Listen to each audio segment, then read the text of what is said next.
காலையிலே காக்கா கா காஞ்சிங்க. மேகம் ஒரு மூட்டமாக இருந்துச்சுங்க. அப்போ தான் வந்து நான் தேங்காய் பால் செஞ்சேங்க.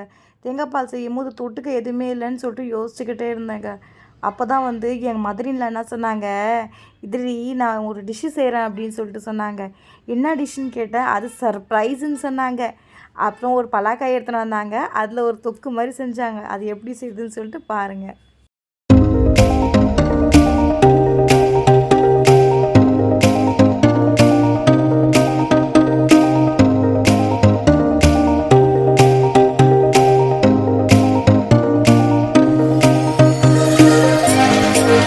வாங்க வீடியோக்குள்ளே போகலாம் வாங்க.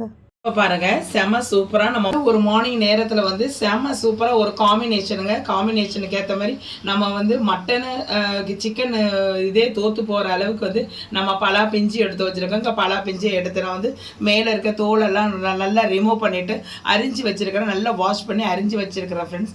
இதை வந்து நம்ம வந்து ஒரு கிரேவியாக நம்ம செஞ்சுக்கலாம். அது கிரேவி எப்படி செய்யறதுன்னு சொல்லிட்டு நம்ம வீடியோக்குள்ளே போய் பார்க்கலாமா இப்போது. இப்போ பாருங்கள், நம்ம வந்து ஒரு பலா பிஞ்சை வந்து நம்ம வந்து நல்லா அரிஞ்சதை வந்து ஒரு குக்கரில் சின்ன குக்கரில் போட்டுக்கோங்க. அதில் வந்து நம்ம சேர்க்க வேண்டிய பொருள் வந்து கொஞ்சோண்டு மஞ்சத்தூள் ஆட் பண்ணிக்கோங்க. நல்ல டேஸ்ட்டாக இருக்குங்க. இதை நீங்கள் ஒரு தடவை செஞ்சு பாருங்கள். செஞ்சு பார்த்துட்டு நீங்களே சொல்லுவீங்க, அடிக்கடி இதை செய்வீங்க. ஏன்னா வந்து நம்ம வந்து மட்டன் நம்ம எடுக்காத சூழ்நிலையில் காலையில் இதை வாங்கி செஞ்சுட்டோன்னா பிள்ளைங்க வந்து மட்டன் சொல்லிட்டு ஏமாந்து சாப்பிடுவாங்க. இதில் வந்து நம்ம கொஞ்சம் வந்து லைட்டாக வந்து உப்பு போட்டுக்கோங்க. தேவையான அளவு தண்ணி ஊற்றிக்கோங்க. தண்ணி ஊற்றி நம்ம விசில் போட்டு ஒரு விசில் போட்டோன்னே இறக்கிடலாம். போதும். இந்த பாருங்கள், தண்ணி ஊற்றியாச்சு. இல்லைன்னா ரொம்ப விசில் விட்டோன்னா குழஞ்சி போயிடும். நம்ம இந்த பாருங்க இந்த மாதிரி கல்லாக இருக்கிறது இல்லை. இது வந்து நம்ம விசில் விட்டு இறக்கணுன்னே நல்லா சாஃப்டாகிடும். இப்போ நம்ம விசில் போட்டு நம்ம இது வச்சிடலாம். ஒரு விசில் வந்தோடனே நம்ம எடுத்து காட்டுறேன். நல்லா எடுத்து வச்சுட்டோம். நல்லா வெந்துருச்சு. இதை பாருங்க, நல்லா ஆவி பறக்குதுங்களா. ஒரே ஒரு விசில் தான் போட்டேன், ரொம்ப வேண்டாம். ஏன்னா ஆல்ரெடி வந்து இது பலா பிஞ்சு வந்து நல்லா கொஞ்சம் சாஃப்டாக தான் இருக்கும். அதனால் வந்து நம்ம வந்து தண்ணி ஊற்ற போகிறோம், லைட்டாக தண்ணி ஊற்ற போகிறோம் கிரேவிக்கு. அப்போ அதிலே வந்துடும்.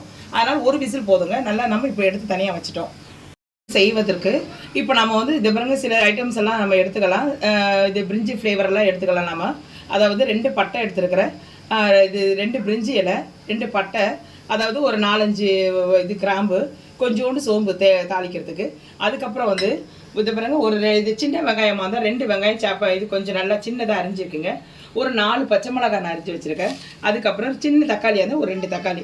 இதுதான் நம்ம வந்து இந்த கிரேவிக்கு தேவையான பொருள். இப்போ நம்ம வந்து தாளித்து எடுத்துடலாம். இப்போ நம்ம வந்து இந்த பலா பிஞ்சு கிரேவி செய்வதற்காக ஒரு கடாயில் வந்து நம்ம எண்ணெய் ஊற்றிக்குங்க. ஆயில் நல்லா சூடாகிடுச்சுங்க. இதில் நம்ம எடுத்து வச்ச இது பிரிஞ்சி எல்லாம் பட்டை லவங்கம் இதெல்லாம் போட்டுக்கலாம். இப்போ சோம்பையும் போட்டுருங்க. நல்லா பொன்னிறமாக ஆயிடுச்சுங்க. இந்த நேரத்தில் நம்ம ஆனியனை போட்டுக்கலாம். இதை நம்ம போட்டுடலாம். சேப் பண்ணி வச்சுருக்கோம். இது நல்லா கொஞ்சம் வதவட்டும். கொஞ்சம் நல்லா வந்து இது பொன்னிறமாக ஆகணும் இந்த ஆனியனு. அப்போ தான் நல்லா டேஸ்ட் அதிகமாக இருக்கும். நீங்கள் பச்சையாகவே எடுத்துட்டிங்கன்னா டேஸ்ட்டு கொடுக்காது. அதனால் இது நல்லா கொஞ்சம் நல்லா பொன்னிறமாக ஆகட்டும். பொன்னிறமாக இதாகிடுச்சுங்க. இப்போ ஃப்ரை ஆகிடுச்சு. இப்போ அதில் வந்து டொமேட்டோவும் பச்சை மிளகாவும் போட்டுக்கலாம். இதுவும் கொஞ்சம் நேரம் ஆட் பண்ணிக்கலாம்.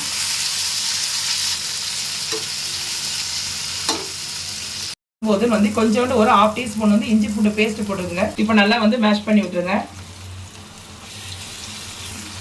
2 நிமிஷம் நல்லா கொஞ்சம் ஃப்ரை ஆகட்டும். இஞ்சி பூண்டு சாரெல்லாம் இதில் இறங்கணும். அப்போ தான் வந்து நல்ல வாசனையாகவும் இருக்கும், வாயில் போடும்போது டேஸ்ட்டாகவும் இருக்கும். ஸ்பூன் வந்து தனி மிளகாத்தூள் போட்டுக்கோங்க.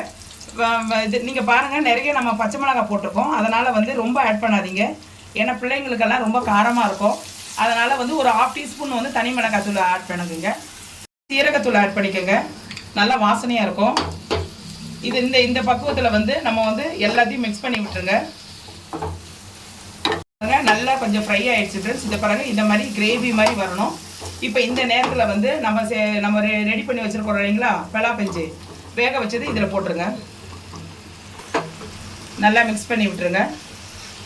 அவ்வளோதான். இதில் கொஞ்சோண்டு வந்து தண்ணி ஊற்றி கொஞ்சம் நல்லா கொஞ்சம் ஃப்ரை ஆகட்டும். எல்லாமே மிக்சிங் ஆகட்டும். கொஞ்சம் லைட்டாக தண்ணி ஊற்றிக்கலாம். இப்போ பாருங்கள், தண்ணி கொஞ்சம் தேவையான அளவு ஊற்றிக்குங்க. அவ்வளோதான். இப்போ வந்து இந்த நேரத்தில் வந்து தேவையான அளவு உப்பு காரம்லாம் கரெக்டாக இருக்கா பார்த்துக்குங்க. கொஞ்சம் உப்பு போட்டுக்குங்க ஃப்ரெண்ட்ஸ். இதை பாருங்கள், மேலே இந்த கல் உப்பு தான் நான் போட்டிருக்கேன். அவ்வளோதான். மிக்ஸ் பண்ணிவிடுங்க. தண்ணி இந்த அளவு ஊற்றினா போதும். இப்போ நல்லா கொஞ்சம் கிரேவி ஆகிற வரைக்கும் வெயிட் பண்ணலாம்.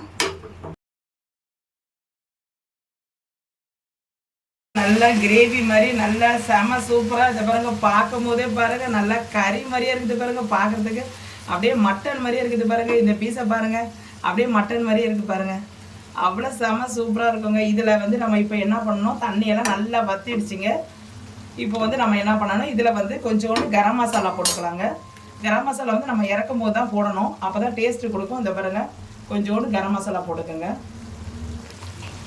நல்லா வந்து கரம் மசாலா போட்டு கொஞ்சம் ஒரு கிண்டி விட்டுருங்க.